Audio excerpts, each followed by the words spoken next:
The LegalFuel Speaker Series, Better Lawyer, Better You. LegalFuel is the practice resource center of the Florida Bar and a benefit to Florida Bar members. This ongoing speaker series will feature seasoned leaders from Florida's legal community who represent a wide spectrum of legal expertise and practice. With a focus on the fundamentals of today's legal practice, topics include finance, technology, human resources, marketing, client development, and day-to-day operations of your law firm. The LegalFuel Speaker Series is brought to you by Florida Lawyers Mutual Insurance Company. Florida Lawyers Mutual, defending the reputations of Florida attorneys since 1989. Go to flmic.com to learn more about the company created by lawyers for lawyers. We are now proud to present you the following.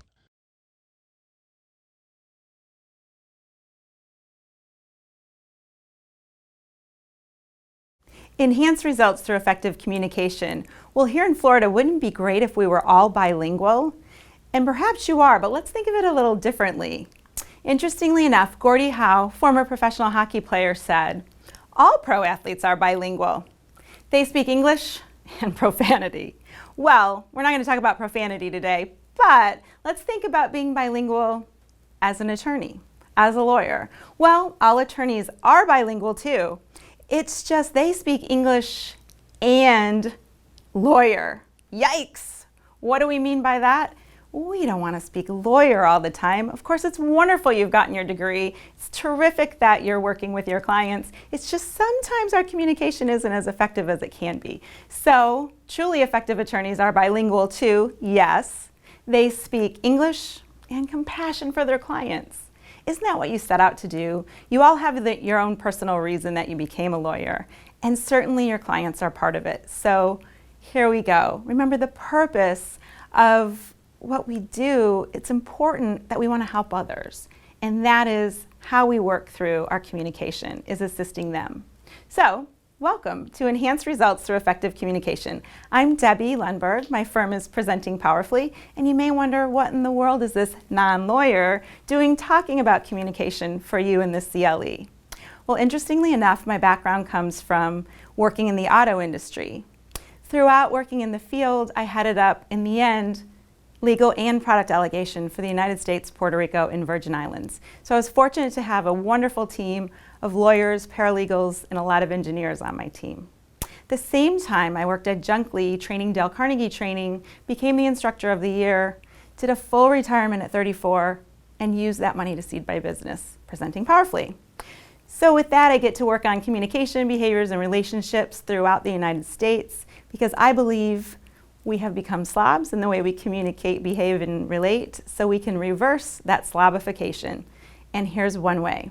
This enhanced results through effective communication. So let's go. Here's our goal. The win for this CLE will be to consider and embrace how effective communicating, rather than just telling or lawyering, has a positive impact on relationships and results. So that is the ultimate plan for this next 45 minutes or so. Complementary reading, should you like topics like this, here are 2 books that you may enjoy. Crucial Conversations, Tools for Talking When Stakes Are High. Great one for that interaction. And then Everyone Communicates and Few Connects, What the Most Effective People Do Differently. So if you'd like some more on this, I'll bring these back at the end too. So here we go. How are we going to get this accomplished? We're going to be defining communication, sharing reasons, exploring drivers, and communicating in difficulty. Because certainly when your clients come to you, sometimes it's a difficult conversation. We want those to be effective as well. So I do guarantee if you do absolutely nothing based on watching this CLE, then nothing is going to change in your life or your practice or your relationships. And that's 100% guaranteed. I say that with a little bit of jest, but the reality is I'm going to share these things because I'm excited about them, happy to be here with you via video, and because these things work. All that really matters, though, is not what I say, it's what you do with it. So let's get started. Defining communication. When we think about effective communication, because we just don't want to communicate, we want it to be effective, it's the ability to convey ideas to one another and from one another efficiently with good listening, good verbal, good nonverbal, good written and reading skills, because we want to facilitate the sharing of information. So it's not just data dumping or expressing our knowledge. It's truly communicating. So effective communication is really about less I, me, my, and more you, yours, and ours. So you're going to hear me say that a few times, how we can take out that personal me side and really translate it to your paralegal, to your colleagues, your family and friends, and importantly, your clients. So let's see how we can do that. It's what I call this candor of communication. So it's about being concise, being agile, non-lawyerly, and it's okay if you roll your eyes a little bit like that, because in your profession, you're really the only ones who ever say non-lawyers. I work with physicians and accountants, and they don't say non-physicians, non-accountants, and I don't say non-authors or non-speakers. So we'll talk a little bit more about that later. We want to be diplomatic, open, and real. And as I said, this will come back to us in a little bit. So in today's 5 generations, many people are not connecting and engaging with the lawyer messaging of getting X for the client. So those ads of how much people got for a client, they do work in some instances. So I'm not being critical of that. Rather, it's how can we communicate and connect with clients effectively and to all the generations in a way that really makes an impact positively. So we want to make it personal. And we are people, so we take things personally. So yes, we want to make our communication personal. So sharing reasons is very important. And when we think about, have you ever had something not communicated to you when or in the way you wanted or expected it? I mean, if I asked you to raise your hands and we were in a live audience, I think everyone's hand would go up. We experience that on a daily basis. It'd be great to minimize it. So think to yourself, what would you do if you got burnt toast? Not very many people decide to take a nice piece of bread, put it in a toaster, and hope it comes out looking like this and smelling up the entire room. And you might think, what does burnt toast have to do with communication? Well, we all make a different decision. Some people throw the bread away. Others scrape it off and eat it. Some people like it that way. And so the point is very rarely do we want this. It's what we do with it that matters. So when we don't get what we want, there are only 4 reasons for these things that happen. And if you question when something doesn't happen, you likely ask, why? Why is not the question, because why makes people defensive. What and how questions create conversation, where why questions create defense. I could ask you, why did you wear the suit or the tie or the dress or the shoes you picked today? And whether you were really invested in them or not, you'll defend it. I could ask why you had coffee or not, and you would defend it. Because why puts us on edge. We start asking why questions somewhere between 17 months and 27 months old in the United States.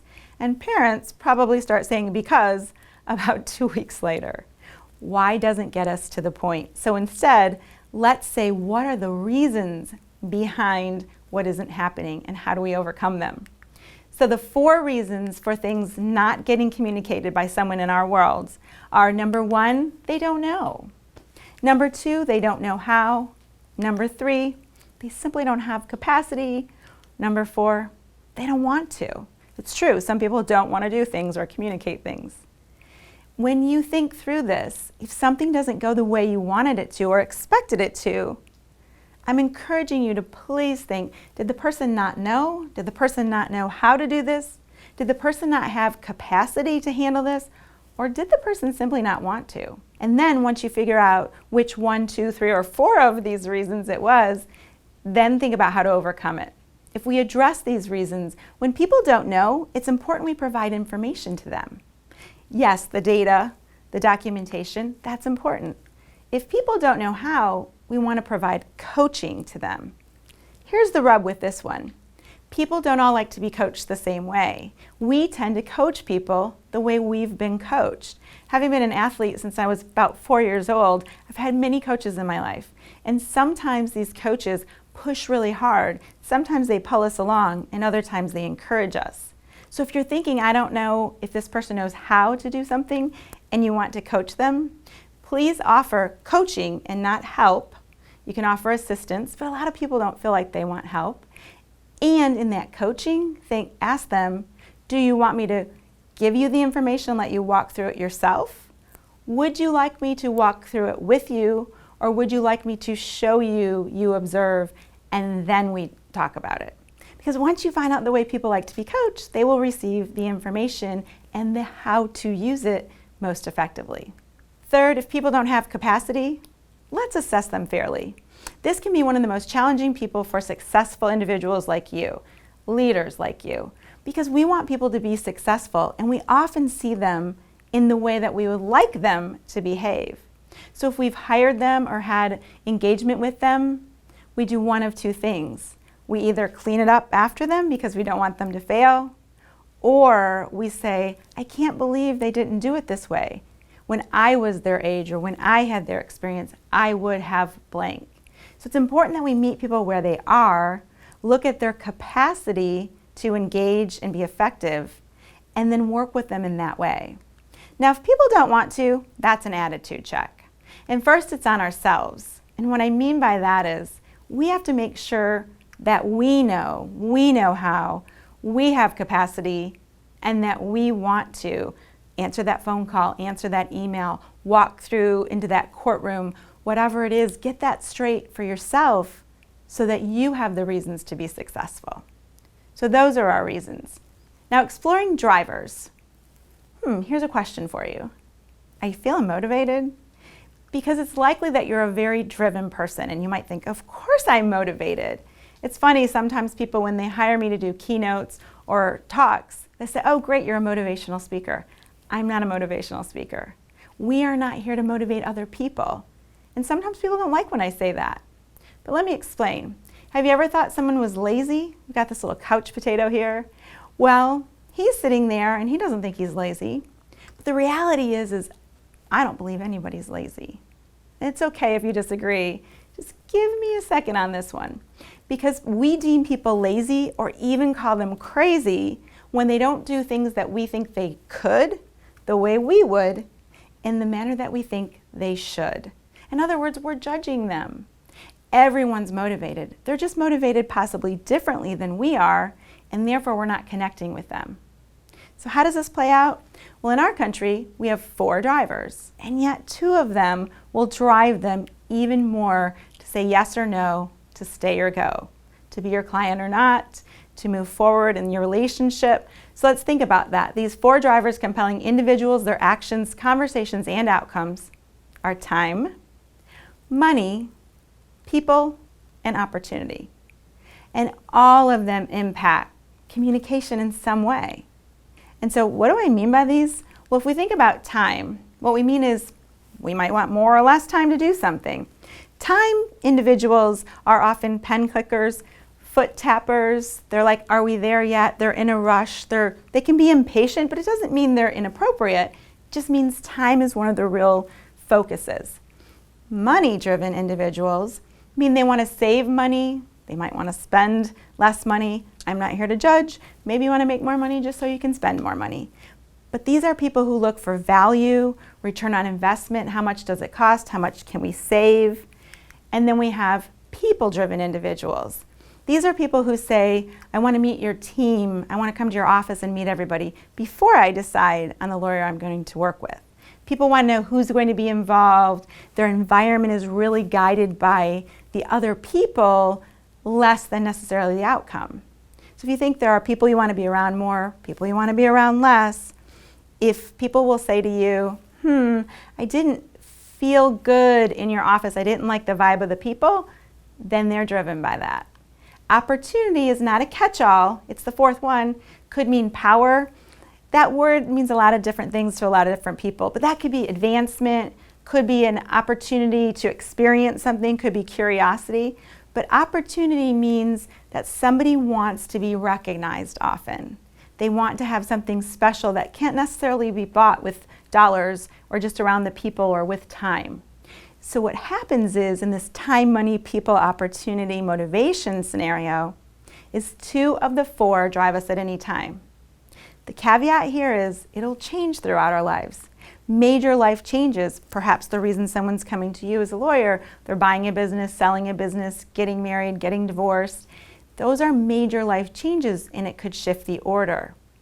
But let's do this. When you think about what's the order of your personal drivers, if we were here together, I'd say raise your hand. As you're working on this, though, if you'll think about the two that drive you most. So if you were to vote, you'd vote twice. Would it be time, money, people, or opportunity that you would vote for on this? Because then the flip side is, what are the two key drivers for your clients? Time, money, people, and opportunity. So let's say that you are a money and opportunity person.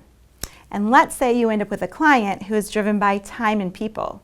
So as you're talking about the opportunity to take advantage of something or to get them money or to save them money, they're hearing you, but it's not connecting. Whereas if you were to say to them how quickly you could take care of this and how it would positively impact the people in their lives, then they would listen more intently because you'd be speaking their language.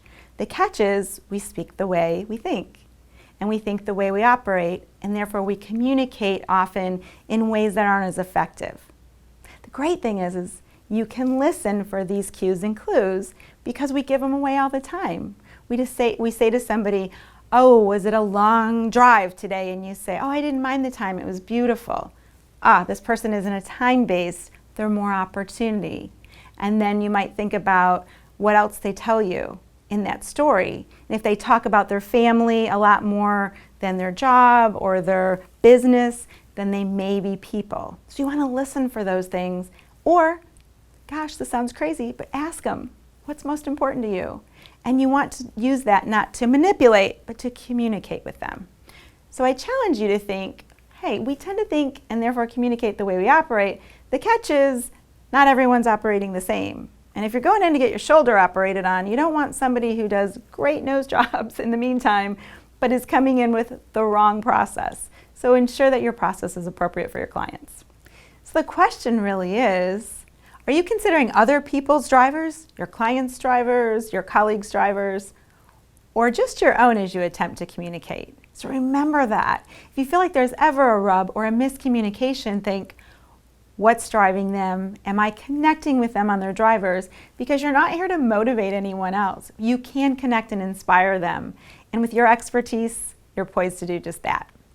So back to the candor of communication. Remember these, we had concise as the C, agile as the A, N, non-lawyerly, D, diplomatic, O, open, and R, real. Respecting that you may or may not like these acrostics, words that, something that spelled out a word like this, just think of these as 6 things that we can really consider for connecting on communication. So with concise, watch getting wordy and verbose, period. Now agile, be available and flexible with people. They are often nervous when they come to you and unsure and wanting reassurance and of course your expertise. They want to know that it's a way that really fits for them. So if you're agile and that bit of flexibility with them, it'll really give them comfort. And then you're back to that compassion. So with non-lawyerly, I mentioned this earlier, watch any aloofness, legal jargon, and or assumptions of knowledge and awareness. It's not that you're not one of the most educated experts out there, of course you are. It's that when we combine that part where people could feel intimidated, we don't want them to feel as though you're talking either down to them or in a way that they can't ask you a question for clarification. Now with diplomatic, along with being available and non-lawyerly, allow your clients and others to not feel small or inferior or wrong in a way that shames him or her. If someone missteps or misspeaks, how you can correct them can be encouraging or can be critical. So let's do it in a diplomatic way. And be open. That flexibility, sure, that I mentioned earlier, and be open to new approaches. Your client's concerns and views or a perspective that may be very different from where you thought you were going. I mentioned the 5 generations in the workforce earlier, and you may be speaking to someone of a different generation. And we're not that different. It's important that we're open to those differences. Like seeks like, opposites complement, and with those complements of diversity comes growth. So let's stay open. And last, be real. You know what? We're human beings. Please admit errors or uncertainty. If you really require more input, confidence is great. Blind faith, though, not so much. So let's keep it real in that candor of communication. Now the last part of our CLE is communicating in difficulty, and we'll spend a bit of time here because these challenges, and as I mentioned earlier, sometimes even somebody calling you or coming to your office or engaging you can be a difficult situation or difficult decision for him or her. So as we communicate in this difficulty, I'm asking you, whether you're at your desk or at home or wherever you are, just please cross your arms, because we all have a way we cross our arms. And then one thing to change, recross your arms. So whatever hand was under, put it on the top and switch that. And you may even be doing this right now. So what's one word to describe how that feels when you make that change? I can't hear you, so I'm guessing that you might think of words like uncomfortable, strange, weird, or awkward, or others, because it feels different, right? All I ask you to do is change one thing, and yet by changing that one thing, it felt a lot of ways. So it can seem like what you're sharing with someone is common sense. Catch is, we usually say something is common sense to or about someone right after they did something that we thought was inappropriate or, dare I say, dumb. So when we think common sense, please know that it's neither common nor sensible to the person who doesn't get it. So really, common sense is not so common anymore. So I'm encouraging you to take that out of your language, take it out of even your thought process, that things should be common sense to someone you work with, to a client, to a judge, to whomever it is, because we come from different places and we want everybody to get it. Now, when we think about this with common sense is neither common nor sensible to those who don't get it. We typically say something like common sense right after somebody does something or doesn't do something that we thought they should get very quickly. The reality is common sense is not so common anymore. So be careful with your words. Once they're said, they can only be forgiven, not forgotten. So if we say to somebody, that was just common sense, you should have known that, that doesn't endear them to us, doesn't show compassion, and doesn't build that relationship. At the same time, they may forgive you if you apologize, but they're not going to forget that you could have put them in a position that made them feel less than. So let's be careful with that. So when you go out to lunch or dinner, what's brought to your table first? And you might be checking your watch or your computer and wondering, am I still in the CLE? Yes. Well, what are we doing talking about a meal? Well, think about it. Let's shift gears. When we go out to lunch or dinner, what's brought or served to the table first? Bread, right? Bread sticks, pieces of bread, a loaf of bread, bread to pass. And again, what does this have to do with conversations and communication? Well, as we think about this, carbs soothe us. They're comforting. So in other words, associate this with how do you start conversations, start emails, phone calls, meetings, engagements by eating the communication carbs. So if you want to soothe or ease someone into something, serve that carb first. In other words, please consider starting your sentences with words like this, these 5 words. Considering, appreciating, respecting, because, or since. When you do that, you're offering somebody the reasoning before the ask or the tell. In other words, you may say to a client, respecting you're concerned about getting this handled before the end of the first quarter, can you please make a decision on this by tomorrow? Because then you're telling them that you appreciate and respect where they're coming from while telling them what you'd like them to do in the form of an ask. So instead of saying, I need you to make a decision by today or tomorrow, you're telling them, respecting you're concerned about this time frame, perhaps one of their drivers was time, you're bringing that all together. So you're bringing in reason, you're bringing in the drivers, and you're utilizing language that really makes people hear that you care, and when you care, you've shown compassion, and then there's that connection. If you don't, I tend to stick with considering, appreciating, and respecting because they're part of my personality. You may be a quicker speaker and you may say things like, because you asked me to finish this by the end of the quarter, I'm asking you to give me the decision. Or you may say, since you want to get this done, any of them work. Please know that it's whatever suits your personality and your client's personality that's best. So think about this. We talked about reasons. Well, if you tell someone about a problem or delay beforehand, that's a reason. If it's after a problem or delay, it's just an excuse. So let's say there was some sort of delay with processing their request or their paperwork or court date. If you wait until they call you and you say, oh, the problem was X, it sounds as though you're giving them an excuse. If you proactively have someone on your team or you contact them, then you're telling them ahead of time it's a reason. People seek reason. They feel doubtful when they get an excuse. Similarly, if you believe someone's on the same page as you, you're making an assumption, where if we know ownership, we can set an expectation.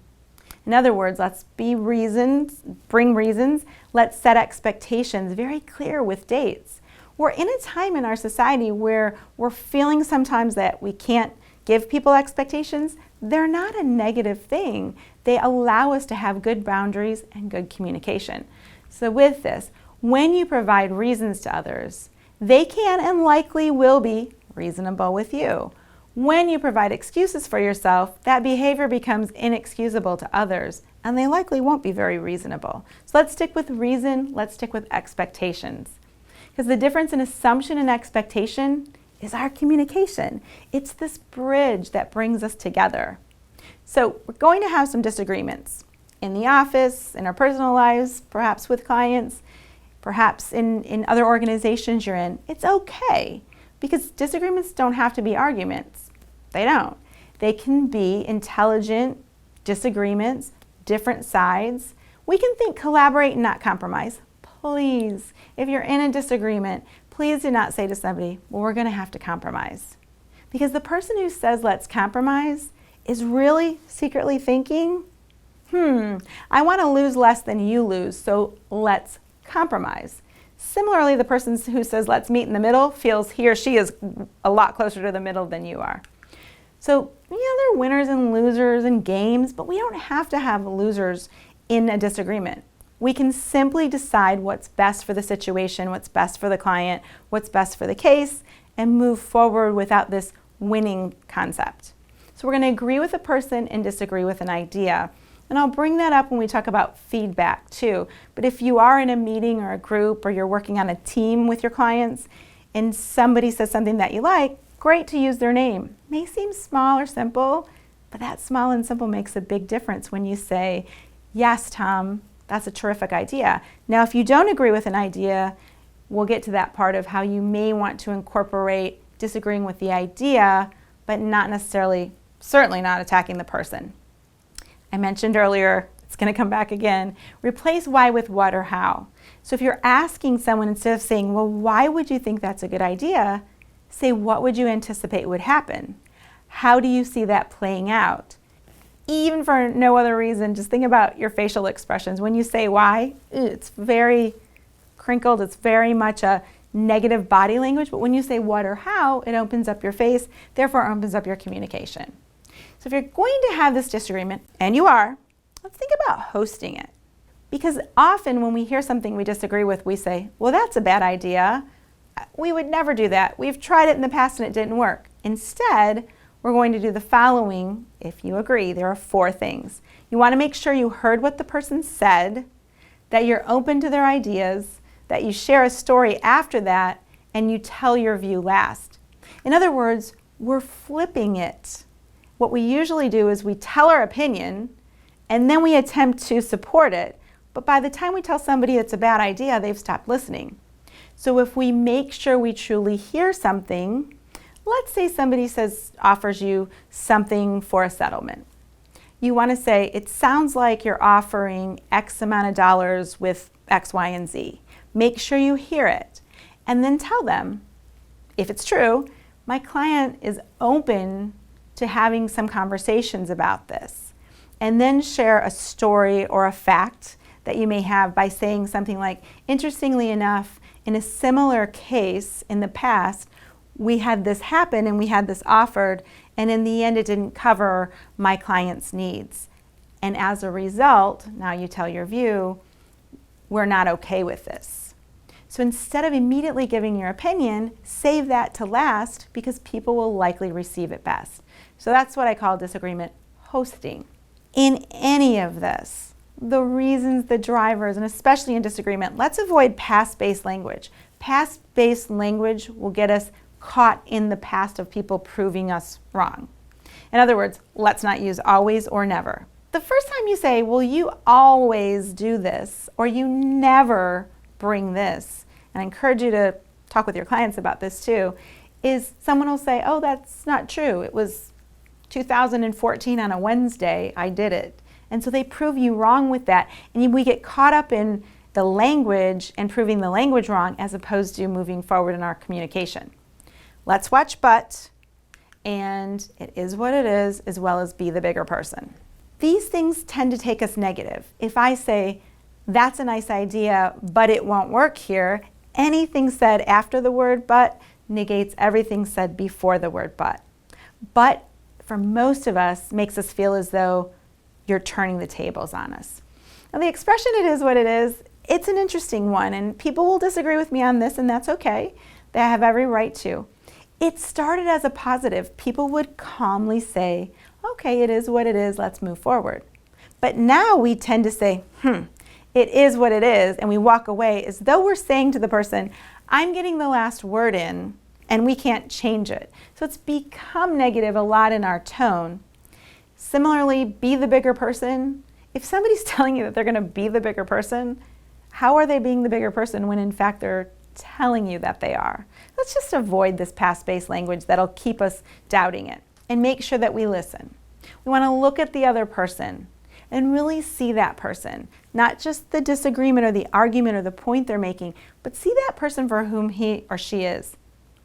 Insist on hearing them, not just waiting to talk yourself, but hear their logic or their emotions. We're emotional beings. So while we'd love it if everybody would bring logic all the time, we're usually coming from an emotional place. So hear where their emotions coming from and hear if you can connect with them. Simplify the process. Don't make it difficult for people to engage with you. Talk less than the other person in a disagreement, respecting that as lawyers, you're experts and often you're going to be giving your expert view. Particularly mentioning this for a disagreement. If we talk less, we can see that person process it and earn their trust. If you're an interrupter, which is one of my challenges as well, take notes. We believe in our country there's this understanding, this sense that when someone writes it down, it's important. I call it listening with your pen. If you will write things down, we can keep ourselves from interrupting and jumping in, and also it's reinforcing it that we learn it as we write it. So make sure we listen. More language to remove. We want to remove why. I told you it'd come back. I understand is an expression to remove because often people say you don't understand. In particular, when they're engaging with you as a lawyer, because you may say, oh, I understand what you're going through, but we really don't. We don't exactly understand it. We can say, I can appreciate the challenges you're having. I'm hearing what you're saying. That word but that I mentioned earlier, you notice sometimes we just say but and it trails off. We don't even say anything afterwards. It just means we don't feel confident. Similarly, saying you don't understand is very puffed up of us. To say, well, you don't understand how this works. You're going to have to trust me, makes people feel uncomfortable. Much like that expression I said a minute ago where we say, oh, it is what it is. This expression, agree to disagree, is not enhancing our relationships or our compassion and our communication, because that's what we say. I guess we'll just agree to disagree. And it's as though we've dismissed the other person and that it is what it is. It's not what it is. Life, like every case, like every engagement, every communication, it is what we make of it. Is everything perfect? Of course not. But if we simply say, it is what it is, it doesn't make people feel that we have the confidence, the courage, and the direction to move forward. So let's remove that. So at the risk of it sounding like we have to take a lot of things out, let's bring out some language to include. So you may want to say to somebody, you may be right. Let's say we're in this disagreement. The reality is there could be two solutions that could work for the situation. You're striving for the best one for the situation. As long as we're working for what's best for the outcome and not to simply be right as a person, we can tell the person sincerely, you may be right. That may be what we go with, and then move forward. Thanks for asking or sharing is another great language in an email or on the phone or in person. Because if you say thanks for sharing that and you mean it, because you have to mean all of these, you have to be sincere, then they know that you appreciate that they brought that in. How do we replace but? We replace it with yes and or yes if. In other words, if somebody asks for something and it's not part of what you originally were contracted or agreed to do, you could say yes if we look at this in a different light, if we bring forth a different case, it can be done. We tend to say, no, that's not part of it, or, well, we could, but it doesn't fit here. Let's remove that and put yes and or yes if. What's really great, a way to figure out what's going on with somebody, is say, what are the priorities in this? Is it most important that you get this done quickly, that the people who are involved, that the money you receive or what it costs, or that you have an opportunity to, say, get back to work? You notice I'm bringing in the drivers. So if you start to ask people their priorities, you're getting to a lot of what drives them. Now you could ask people, would you prefer this or that? With Americans, we're best with 2 or 3 choices, not ever more than 4. Really 2 or 3 is best. So you want to give people choices, and only choices you are okay with. So you might want to say, would you prefer we talk at 9 o'clock tomorrow, or would you like to talk at 1 o'clock Thursday or Friday? But then if they say 9 o'clock tomorrow, please don't say, oh shoot, I was hoping you'd pick Thursday or Friday. So you want to be okay with them, and you're allowing people in a potential disagreement to know that they're having choices and that they are getting to have their input.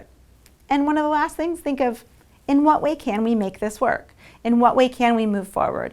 In what way can we progress in this? And once you have that we language, you notice we're getting out the I, me, my. We're bringing more of the you, yours, ours, and we. That's how we bring it together. So that's language to include.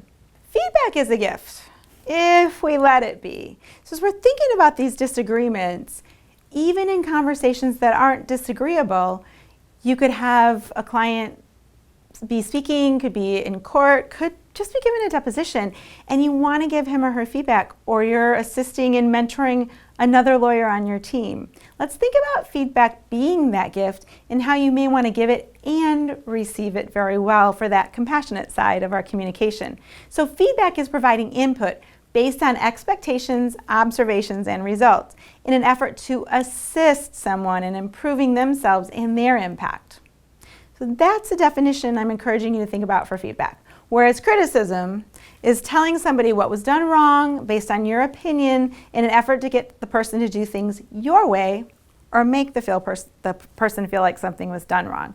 So you can see how criticism isn't the way to go, and yet often we're criticized, or it may seem that way when you are in undergrad or law school, you get quote unquote feedback, but in effect it's criticism because we're told what was wrong. We learn from that and then we deliver it that way. Good news about all of us is we can change. So the difference in feedback and criticism are found in the intent and the delivery. So do we want someone to get the feedback and receive it well, and are we delivering at the right time in the right tone? People often provide criticism and then they defend feedback because they're hearing it that way. Again, we think the way we operate, so when we get feedback, it's important not to hear it as criticism. Leaders provide and appreciate feedback, even if it sounds like criticism. So remember, feedback delivered at the wrong time with a harsh tone can simply be heard of that criticism. So let's assess our time and tone. Remember that typical feedback too sounds like, I liked it. Now this is feedback when something is good. We could say, I liked it. You might think, what's wrong with that, Debbie? Well, we're gonna get there. You were great. Have you ever done a presentation or put something together for a client and someone says, that was great, or I think you did well? Now on the other hand, we may say, good job. What this does is it only tells us an opinion. If we don't like something, we might say, well, you need to change X, or I think you should. So we're getting that opinion in there that now sounds like criticism. So the first 4, I liked it, you were great, I think you did well and good job, they're okay. They just don't tell us what to repeat. They tell us a view, but they're really from the perspective of the person speaking. I, good job, so it's all my opinion. And instead, if we want to give some other feedback that's positive, This is a way you can do it. Appreciating, you may want to be quick. This is a fast way to do it. Use the person's name. If we want to be good communicators, my gosh, let's use people's names. We've gotten away from it in society, really. We say, hey, good morning, and rarely do we use people's names. So first thing is use someone's name. And then say, what you do well is blank. Let's say you are working with a lawyer who's doing some research for you. You could say, Sarah, what you do well is get that research in an orderly fashion in a short amount of time. And then you say, it's apparent when you give me the reports, you're proud of it and it's done to completion. Thanks for doing that. And you might think, this is really simple. It is. It's simple, but simple doesn't always mean easy. I'm not saying it's easy to walk up to somebody and give them feedback. The simplicity of it, though, will enhance your communication. Here's another way to do it. The person's name, so let's say Steve, you're doing great at X. So perhaps Steve is doing great at engaging with clients on the phone to get their appointments done or get them in or get paperwork done. You're really great at getting that paperwork in. I noticed it when you worked with the Millers. Thanks for being so efficient. It's as though you may have heard with fishing, catch and release. Well, this is give feedback and release. You see how you start with their name and then end with thanks? You're letting it go. It doesn't hang out there and feel as though they have to make a big deal about it. It's nice and it's over. So now constructive feedback, which I encourage you to think of instead of that constructive criticism, because when we hear the word criticism, it still makes us cringe. So constructive feedback, we would still use the person's name. So let's say Chris. You may want to consider changing your approach in your emails to not start with the word I. When you do that, it'll likely make people be most engaged with you and know that you're thinking of them. So then you give them that constructive feedback. By the way, that is a good tip, is look back at your emails, any of your communication, your written communication, and watch the number of times you start with I. Smallest word in our language, one letter, and yet if instead of saying I want you to or I need you to, if you would go back to those carbs and think, appreciating there's a deadline coming, please send X. Or start with you. Let's say you just met somebody. Instead of saying, I enjoyed meeting you yesterday at the Young Lawyers event, you could say, what a pleasure it was getting to talk with you at the event. The difference in that becomes constructive and provides them with feedback about them instead of being focused on you.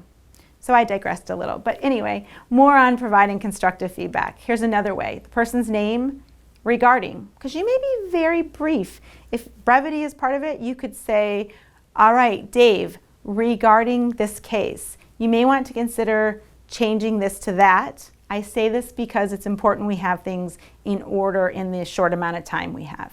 So that's constructive feedback. It's not criticism. You really want them to be successful. So here's another one for constructive feedback. Regarding, you may want to consider, and it's relevant to. So that word relevant, we're telling people how it relates to something else they do. Now let's bring it together. Full feedback, not that you have to. I'm not even encouraging you to, but let's say you noticed something somebody did really well and something they could improve on. They gave you a document, they shared an email, a thought with you. So you could say to that person, all right, Tom, regarding that argument that you shared, you're really effective with the way you looked at this part of the case, and you may want to consider bringing in more support for the numbers that you're asking for. They're both important because our client deserves to see both sides of that. And you could say, wouldn't you agree? Or I look forward to seeing that on my desk tomorrow. Wherever you are in that relationship, this way they get the what, they get the how, and they get the reason behind it. It's full feedback. When you receive feedback, it's important we receive it well too, because if we're out there giving feedback, we're likely going to get more feedback, and in receiving feedback, it's important how that communication is taken. So thank you. Okay, thanks for sharing. You may be surprised when somebody gives you feedback, so you can say, okay, thanks for sharing. You're welcome, because if somebody says thank you, it's great to say you're welcome and thank you. If you receive questionable feedback though, let's say you think, I don't know where this is coming from, or you don't agree with it. Remember, we can disagree, but we don't want to get in an argument. So if we receive questionable feedback, believe it or not, still thank the person. I've had people say to me, oh, it was really enjoyable to see your presentation and I didn't think I was going to like it. Doesn't really sound like a great compliment, right? And I'll say, thank you for letting me know how you felt before and after the presentation. What do you think changed it? So still thank the person for sharing. You're not being insincere because all feedback can be a gift. It's what we do with it that matters. You can say thank you for the feedback. You can say, that's interesting you bring that up, because you're leading into something. What you'll notice about these three is they start with TH. TH words tend to lift our face.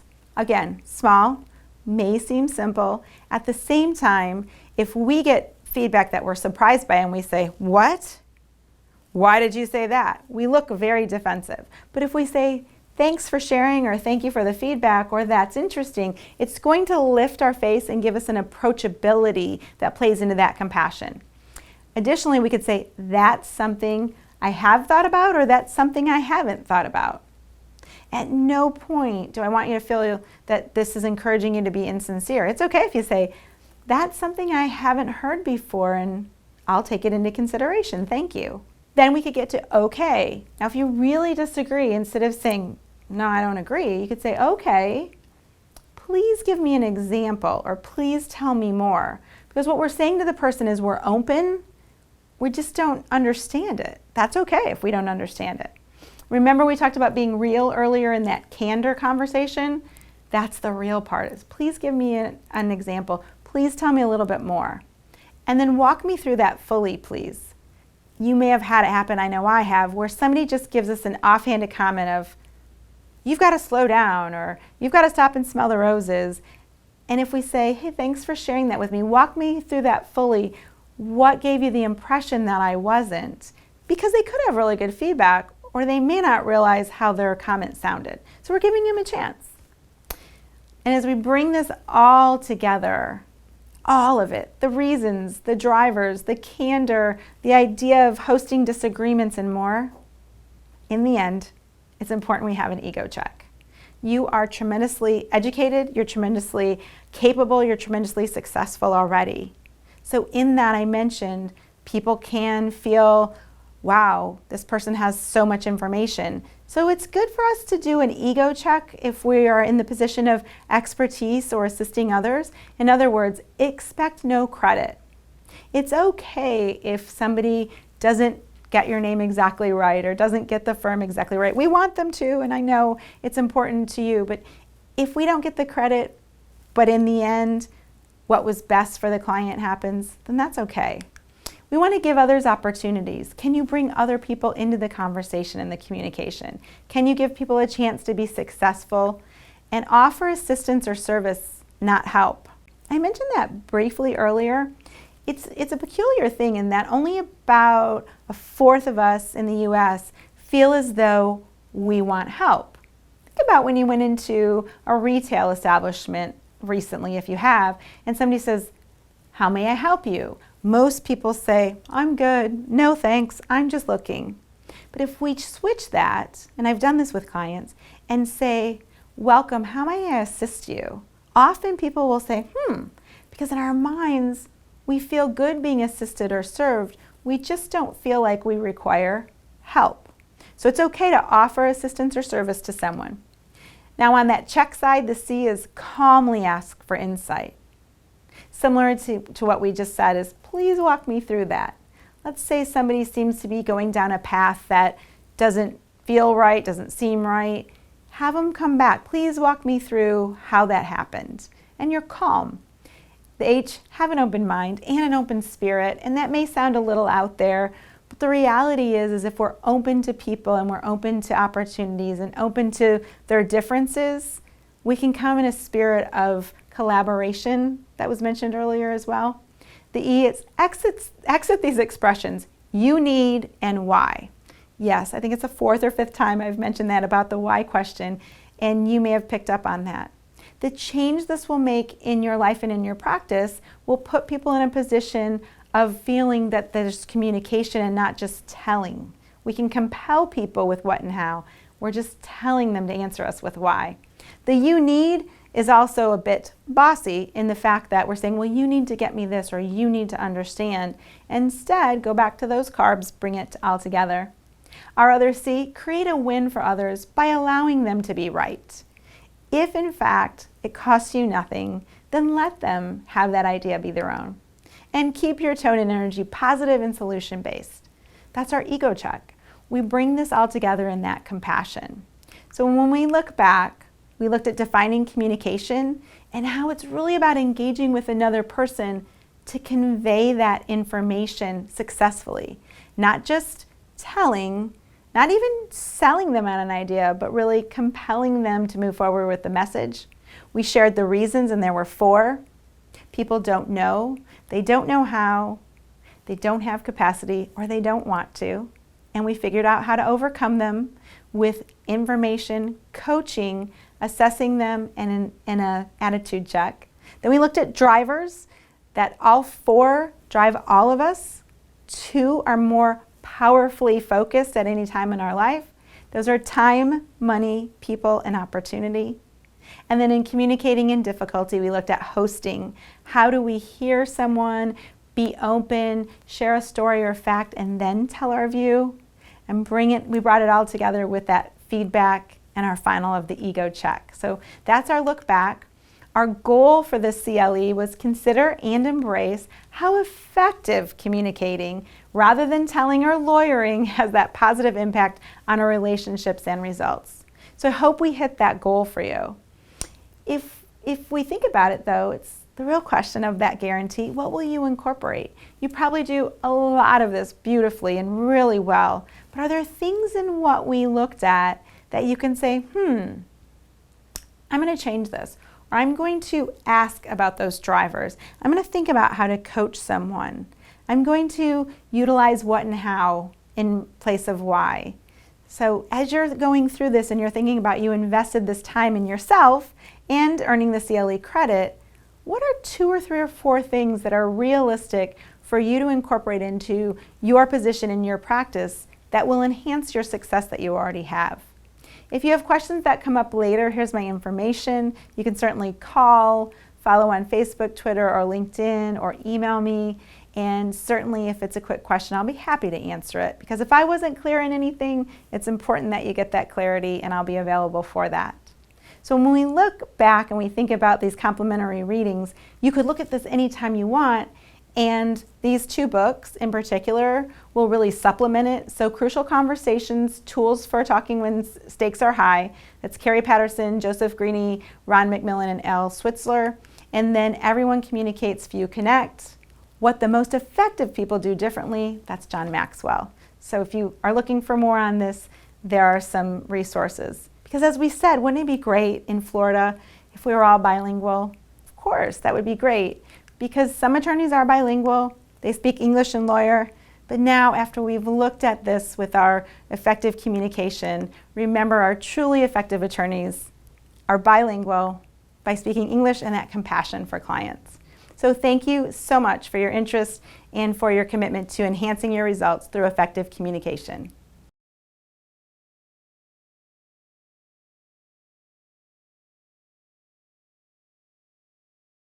LegalFuel connects Florida bar members with strategic tools designed to help you fuel your law practice with increased efficiencies and profitability. Whether you want to launch a new firm, better market your services, or strengthen your internal operations, LegalFuel provides attorneys with the resources you need to run your business smarter and more efficiently. Visit LegalFuel.com today to help manage your practice and fuel your business.